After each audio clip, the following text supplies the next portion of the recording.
Sir, अमेरिकी रक्षा मंत्रालय pentagon की जो रिपोर्ट चीनी सेना के बारे में आई है, उस पर कई सवाल उठ रहे हैं। हालाँकि चीन ने रिपोर्ट को बेतुका बताया है।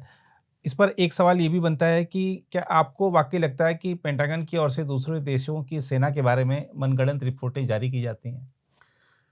नीरज जी, ये जो रिपोर्ट आप कह रहे हैं 18 दिसंबर को जी, यूएस डिपार्टमेंट ऑफ डिफेंस ने जारी किया था। जी, 182 पन्ने की रिपोर्ट है ये। जी, 182 पेज की, मतलब एक बड़ी छोटी-मोटी रिपोर्ट नहीं है। जी, तो इन्होंने चीन की मिलिट्री कैपेबिलिटी के ऊपर किया है और ये हर साल करते हैं। जी, ये मेरे ख्याल से 2020 से इन्होंने शुरू किया है और हर साल ये रिपोर्ट आती है।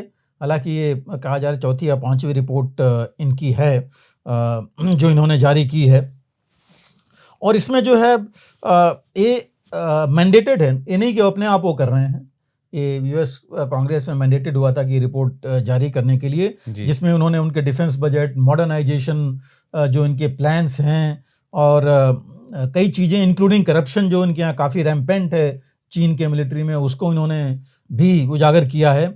जो मेन पॉइंट हैं उसमें देखिए इन्होंने हर एक का दिया है मिलिट्री के बारे में।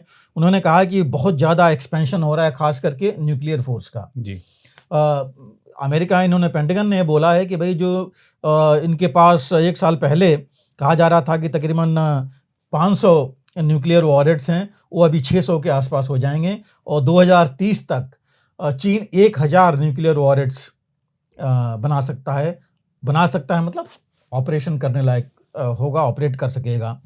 और इसने 3 नई मिसाइल फील्ड्स बनाई हैं। मिसाइल फील्ड से कहते हैं अपनी, जिसमें 320 मिसाइल सिलोज बनाए हैं स्टोरेज के लिए। तो ये इन्होंने बैलिस्टिक मिसाइल्स और इंटरकॉन्टिनेंटल मिसाइल सारी, मतलब उन्होंने रिपोर्ट में दिया है कि इन्होंने कितना आगे बढ़ाया है। और इन्होंने यहाँ तक लिखा है कि इन्होंने वर्ल्ड लैंडिंग हाइपरसोनिक जो मिसाइल्स हैं, उस तरह की कैपेबिलिटी हासिल की है कि कहीं भी वर्ल्ड में टारगेट कर सकें ये। और इन्होंने यहाँ तक कहा है, इन्होंने वर्ड जो यूज किया कि early warning counter strike. Early warning counter strike से इन्होंने ये बताया है कि अगर कोई देश चीन के ऊपर आक्रमण करता है तो इन्होंने ऐसी कैपेबिलिटी बना ली है कि अगर ये इससे पहले कि उसका मिसाइल या कुछ इनके यहाँ लैंड हो, या काउंटर स्ट्राइक कर देंगे। जी, तो यहाँ तक की कैपेबिलिटी इन्होंने early warning counter strike capability हासिल कर ली है। इससे पहले जो कहते हैं ना, एक तो फर्स्ट स्ट्राइक के बाद आप काउंटर स्ट्राइक करते जी, हैं, सेकंड जी, स्ट्राइक कैपेबिलिटी जी, आती है, first strike capability and then counter strike, but उससे पहले कर लेंगे। जी, तो इन्होंने उसके नेवी के बारे में इन्होंने बोला है कि सर्ज कैपेसिटी हासिल कर ली है कि एक साथ अपनी नेवीज, क्योंकि अभी भी चीन की नेवी कहा जाता है कि अमेरिका से लार्जेस्ट नेवी है दुनिया में, अमेरिका से भी ज़्यादा बड़ी है। और एक साथ वो अभी डीप ब्लू वाटर नेवी होगी, मतलब काफ़ी डीप तक एक्शन कर सकता है। तो इसके पास उन्होंने एज इट इज़ उसके पास 3 एयरक्राफ्ट कैरियर्स हैं और ज़्यादा हुआ है अपने पास रख रहा है, लेकिन जो अपने शोर से, अपने किनारे से काफ़ी आगे तक जा सकता है। अभी इन्होंने ये कहा है कि जो पीएलए आर्मी है, वो उसने अपने आप को बहुत ताकतवर उसने भी बना लिया है, अपने मॉडर्नाइजेशन करके उसने। और उसने काउंटर इंटरवेंशन स्ट्राइक कैपेबिलिटी या जो सेंटर से जो हासिल कर लिया है, कॉन्टिजेंसी बना ली है।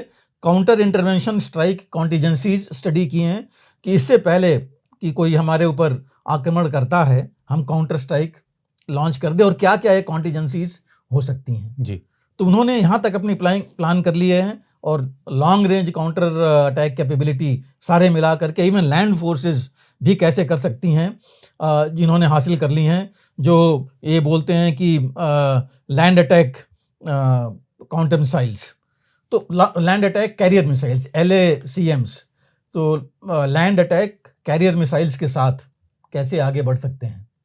तो इन्होंने बाकी लॉजिस्टिक्स के बारे में बात की कि लॉजिस्टिक्स अभी चीन अपने 1-2 जगह नहीं रखा है। उसने म्यांमार लीजिए, बर्मा मतलब थाईलैंड, पाकिस्तान, श्रीलंका, यूएवी, बांग्लादेश अब आ ही गया उसमें क्यूबा, ऐसे करके 23 से ज़्यादा देशों में अपनी अपना स्ट्रेटेजिक लॉजिस्टिक सेंटर्स बना रखे हैं। जी, इसका मतलब कि जो वर्ल्ड पावर अपना प्रोजेक्ट करना चाहता है, वो चाहता है कि इन जगहों से भी रखे, बेसेज तो नहीं बनाया उसने, बट लॉजिस्टिक्स ही बेसिकली उसके पास हैं। डिफेंस इंडस्ट्री उसने पूरी अपनी अपग्रेड कर ली है, हम सब जानते हैं, काफ़ी ज़्यादा कर रखी है। और नेवी की जो हम बात कर रहे थे चीन की, उसके पास 395 शिप्स हैं जी, जो कि वो 435 तक कर लेगा 2030 तक, जो ये उसने प्लान अपना बना रखा है, जो कि बहुत बड़ी एक फोर्स हो जाए, अभी भी बड़ी है जैसे हमने कहा। दूसरा जो सबसे ज़्यादा है कि स्पेस और साइबर फोर्स, स्पेस फोर्स और साइबर फोर्स जो कर रखी है, वो एक बहुत बड़ी उपलब्धि उसकी है। और कहा तो ये जा रहा है कि स्पेस फोर्स में अमेरिका अभी भी पीछे है। जी, साइबर में उसने बहुत ज़्यादा कैपेबिलिटी हासिल कर ली है, यहाँ तक कि इंटरवेंशन करने में, इलेक्शन से लेकर के उसने जो ओपिनियन मोल्डिंग और बाकी सारी चीज़ों में, टिकटॉक से लेकर बाकी हम सब जानते रहे हैं, जी। उसने कर रखा है। फोकस उसका ताइवान पर है, जी, ताइवान को हर हालत में हासिल करेगा। और टोटल जो उसने अपनी पॉलिसी, अभी डिफेंस पॉलिसी की है फोकस, वो है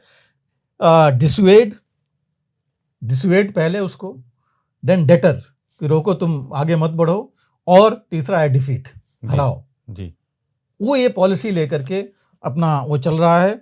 और उसने काफ़ी जो कैपेबिलिटीज इसी पर फोकस करके बढ़ानी है। हाँ, करप्शन देखिए, हम सब जानते हैं कि पिछले कुछ सालों में क्या 2 साल में इनके 2 डिफेंस मिनिस्टर पता ही नहीं लगे कहाँ हैं, जी, बदले गए। कई उनके जनरल्स को निकाला गया, जनरल्स ही नहीं, कुछ इंडस्ट्री में जो उनके डिफेंस इंडस्ट्री के लोग थे उनको भी हटाया गया जी, करप्शन के मामले में ही। और ये सबसे बड़ा हर्डल है उनकी मॉडर्नाइजेशन में, क्योंकि ये जो चीज़ है बहुत ज़्यादा उनको डीप रूटेड हो गई है। देखिए, वो सबसे बड़े आर्मी है, 28 लाख की आर्मी है तकरीबन जी, उनकी, 28 से 30 लाख, एग्जैक्ट तो कोई वो नहीं करता, ये बताया जा रहा है।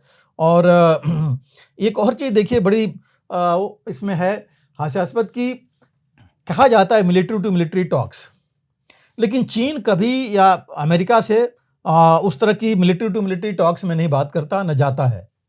कोशिश से करते हैं, हाँ, जब अब जरूरत पड़ती है तभी करता है, जी, नॉर्मल बातचीत नहीं होती है, जो कि अमेरिका कोशिश करता रहा है कि होगी तभी कुछ बात हो जाती है। जी, ये सही बात है कि अमेरिका ने कहा, चीन ने कहा है कि ये तो टोटली फैब्रिकेटेड है, गलत है, हमारी ये गलत तस्वीर पेश की जा रही है। जी, चीन जो कुछ कर रहा है अपने डिफेंस के लिए कर रहा है, जी, बाहर कहीं अटैक करने के लिए और मतलब बाहर के लिए कुछ नहीं कर रहा है, बाहर कोई इंटरेस्ट नहीं है जी, चीन का अपना। और ये हमारे इंटरनल अफेयर्स में जो है इस तरह की चीज़ बताई जा रही है, और जानबूझ करके दुनिया में दिखाया जा रहा है कि बहुत खतरा है चीन की तरफ से, जो कि ऐसा कुछ नहीं है।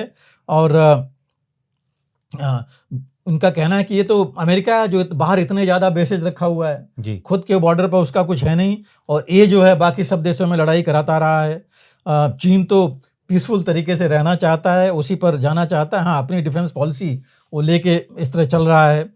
और ये तो अमेरिका है जिसने कि डिफेंस ब्लॉक्स बना रखे हैं, जी, देशों के मिल करके उसने हर जगह से स्ट्रेटजिक ब्लॉक्स बना रखे हैं। चीन ऐसा कुछ नहीं करता है, चीन को घेरने की कोशिश कर रहा है अमेरिका, ऑकर्स और बाकी चीज़ें बना करके। तो इसलिए जो है अमेरिका जस्टिफाई करना चाहता है अपने मिलिट्री बिल्डअप, मिलिट्री एक्सपेंडिचर और बाकी चीज़ें, ये चीज़ ला करके। और लेकिन देखिए, ये तो मानना पड़ेगा कि शी जिनपिंग ने बोल रखा है कि चीन एक ग्लोबल पावर है, जी, और वो उसको लेके चल रहे हैं। जी, और ग्लोबल पावर देखिए, हम पहले से कह रहे हैं कि सिर्फ डिप्लोमेसी से नहीं होता, सिर्फ इकोनॉमी से नहीं होता, दोनों बढ़नी पड़ेगी, इकोनॉमी आगे बढ़नी पड़ेगी, डिप्लोमेसी आगे बढ़ना पड़ेगा, लेकिन बेस जो है मिलिट्री पावर का होगा, तभी जो है आप बढ़ पाएंगे। और इस पर वो लगे हुए हैं।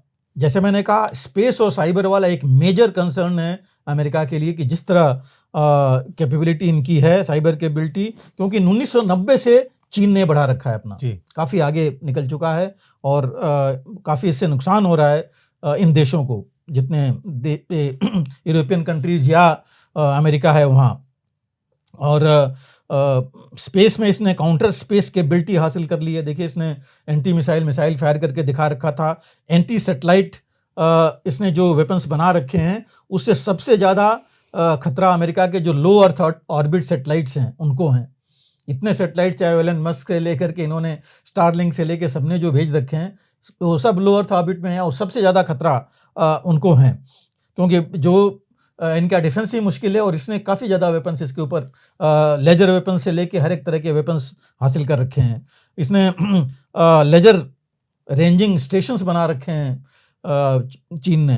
तो इस तरह की जो चीज़ें हैं, सबसे बड़ा डर अमेरिका को इस पर है कि अगर सैटेलाइट्स में उसने कुछ कर दिया तो पूरा जो कम्युनिकेशन है, जीपीएस है, बाकी चीज़ें जिसके ऊपर डिपेंडेंट हैं, वो जो है नुकसान खतरा पहुंचेगा। और आखिरी में यही है कि देखिए, ताइवान को हथियार दिए जा रहे हैं अमेरिका। वो चाहता है कि ताइवान पर वर्चस्व न हो चीन का, और चीन उसके खिलाफ है, तो वो चीज़ तो रहेगी ही बीच में। तो पूरा रिपोर्ट जो है एक्चुअली देखा जाए तो हम इनकार नहीं कर सकते कि कुछ बढ़ चढ़ के है, लेकिन अगर दुश्मन को बढ़ चढ़ के नहीं दिखाएंगे तो खुद ही आगे अपना नहीं कर पाएंगे, ये भी है कैपेबिलिटी। लेकिन जैसे मैंने कहा 182 में जरूर काफ़ी कुछ है। मैं ये कहूँगा कि कम से कम 80% तो है ही है जो एक्चुअल कैपेबिलिटी इन्होंने दी हैं। ज़्यादा भी हो सकती हैं, क्योंकि कोई अपनी कैपेबिलिटी तो अपने आप को दिखाता नहीं है। चीन ने कभी नहीं बताएगा। लेकिन मैं जरूर कहूँगा कि भारत को भी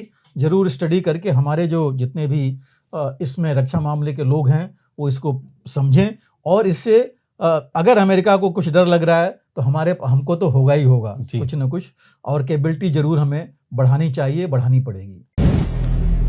अगर आप भी लेना चाहते हैं देश दुनिया की तमाम जानकारी तो आज ही सब्सक्राइब करें हमारे चैनल को।